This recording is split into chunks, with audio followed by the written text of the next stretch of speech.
Salut, je m'appelle Cathy. J'ai toujours eu peur d'une chose, décevoir mes parents. Et récemment, pour éviter de le faire, j'ai payé quelqu'un pour faire semblant d'être mon petit ami. Mais cela s'est avéré être une catastrophe, encore pire que celle à laquelle j'essayais d'échapper.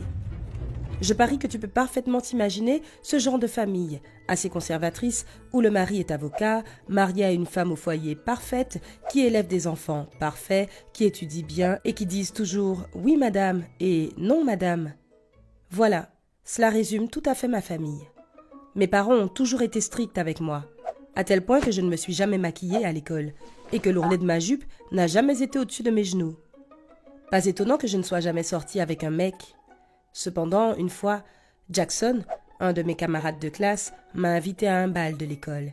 Et mes parents ont insisté pour qu'ils viennent à la maison, pour avoir une discussion avec eux d'abord. Mon père voulait s'assurer que Jackson n'avait pas de mauvaises intentions envers moi. Quoi qu'il en soit, je ne suis pas sûre de ce que mon père lui a dit à l'époque, mais cela l'a fait changer d'avis, et il ne m'a emmené nulle part. J'ai pleuré toute la nuit, et maman n'arrêtait pas de me répéter que ce n'était pas le bon mec pour moi. Oh, la vision de ma mère sur les garçons mérite qu'on en parle un instant. Elle insistait toujours sur le fait que cela ne servait à rien de sortir avec quelqu'un, du moins jusqu'à la fin de mes études. Cela me permettrait de rester bien concentrée sur mon travail afin de pouvoir entrer facilement dans une bonne université. Elle pensait qu'à l'université, je rencontrerais l'homme parfait, issu d'une bonne famille, qui voudrait devenir mon mari et qui apprécierait ma réputation de fille bien. Donc oui, voici l'une des raisons pour lesquelles j'avais super hâte de partir pour l'université. Je voulais avoir une relation amoureuse, sortir et faire la fête et vivre toutes ces choses amusantes. Mais évidemment, j'avais aussi très peur de le dire à mes parents. Ils n'arrêtaient pas de me dire tout ce qu'ils avaient fait et combien ils avaient travaillé dur pour que rien ne me manque et plein de choses comme ça. Et ça me faisait culpabiliser. Alors moi, je me disais que j'étais une mauvaise personne d'oser demander quelque chose de plus.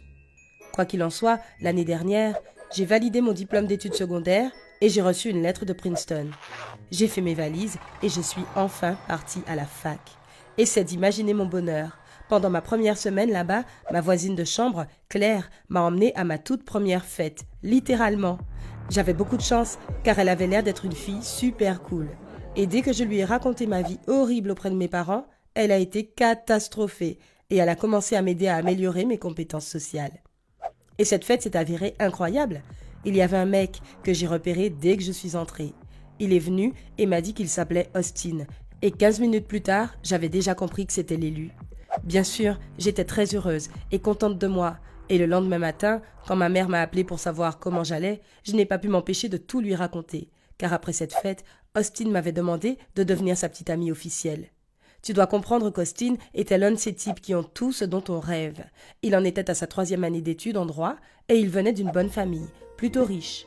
Évidemment, il ne me l'avait pas dit lors de notre première rencontre, mais je l'avais deviné, à en juger par ses montres de luxe. Quoi qu'il en soit, maman m'avait dit que c'était un bon parti. Il me plaisait beaucoup et je sentais que je lui plaisais aussi. J'étais la fille la plus heureuse de la planète. Et j'avais vraiment peur de le perdre.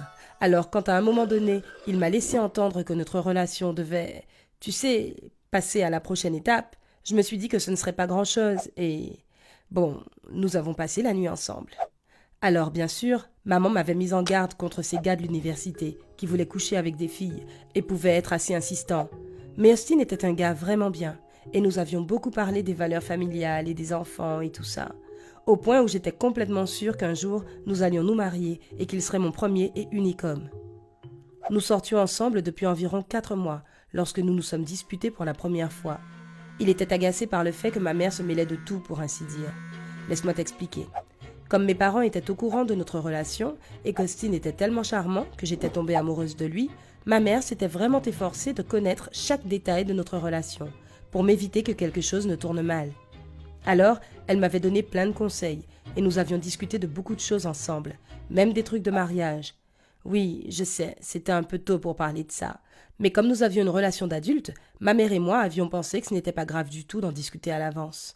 Et un jour, elle m'a envoyé un tas de photos de lieux de mariage parfaits et m'a demandé de les montrer à Austin, pour connaître son opinion. Cela lui a probablement fait un peu peur, parce qu'il m'a dit qu'il avait peur de tout gâcher et qu'il ne voulait pas les voir. Mais j'ai remarqué une légère gêne dans sa voix. Après ça, il m'a semblé qu'il a commencé à être un peu froid avec moi. Il n'arrêtait pas de me dire qu'il était fatigué ou qu'il avait beaucoup de travail à faire et ne passait plus autant de temps avec moi. Bien sûr, j'en ai parlé à ma mère.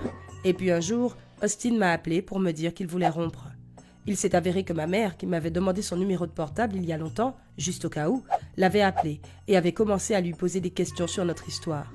Il m'avait dit qu'il ne s'attendait pas à ce que je sois si proche et transparente avec ma mère et qu'il avait l'impression que nous étions trois dans cette relation. J'étais sous le choc. Comment avait-il pu me larguer comme ça?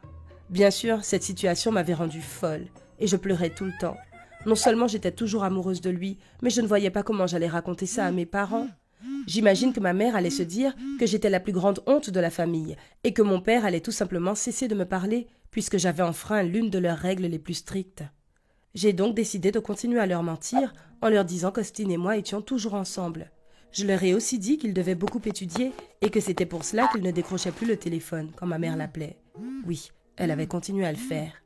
Et je dois dire que j'ai ingénieusement réussi à inventer des excuses pendant presque un mois ou plus, jusqu'à ce que mes parents m'annoncent qu'ils voulaient vraiment venir me voir à l'université, pour enfin faire connaissance avec mon petit ami.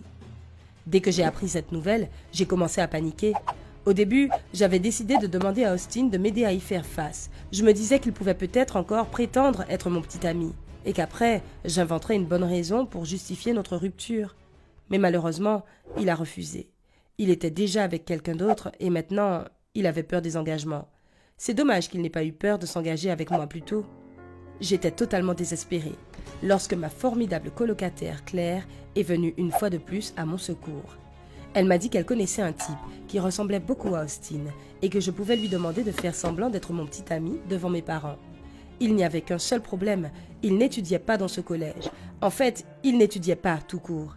Il travaillait comme superviseur dans une station-service et avait besoin d'argent.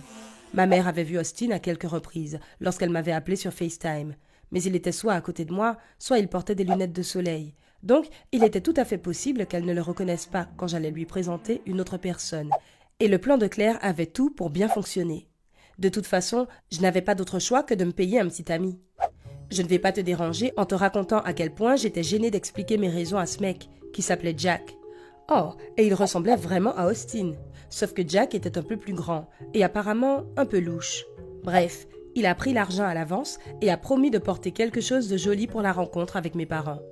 Au fait, j'avais décidé que nous devrions les voir quelque part pour discuter un petit moment et qu'ensuite Jack, qui serait Austin, dirait qu'il avait quelque chose de vraiment urgent à faire et partirait. Et ça aurait parfaitement marché si mon père n'avait pas insisté pour que nous déjeunions ensemble et si Jack n'avait pas eu faim. Évidemment, ses manières et son comportement à table, ainsi que son incapacité absolue à entretenir une conversation, ont semé le doute chez mes parents, qui se sont posé des questions sur son éducation. Je l'ai vu dans les regards qu'ils échangeaient de temps en temps.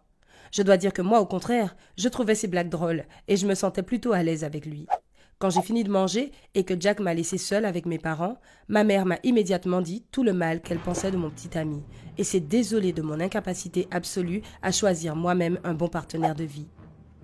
Il s'est avéré qu'elle avait déjà parlé à ses amis de ma merveilleuse relation, qui, comme elle le constatait maintenant, était en réalité loin d'être idéale. Elle a tout de même insisté pour que j'arrête cela tout de suite. Quant à ma réputation, qu'elle avait si bien protégée pendant toutes ces années, elle m'a suggéré d'inventer une histoire sur la mort tragique de mon petit ami. De cette façon, j'éviterais d'avoir la réputation d'une fille facile, selon elle. Bien sûr, mes parents étaient extrêmement déçus de moi, et cela a duré longtemps. Mais cette histoire n'est pas finie. Quelques jours plus tard, j'ai revu Jack sur le campus.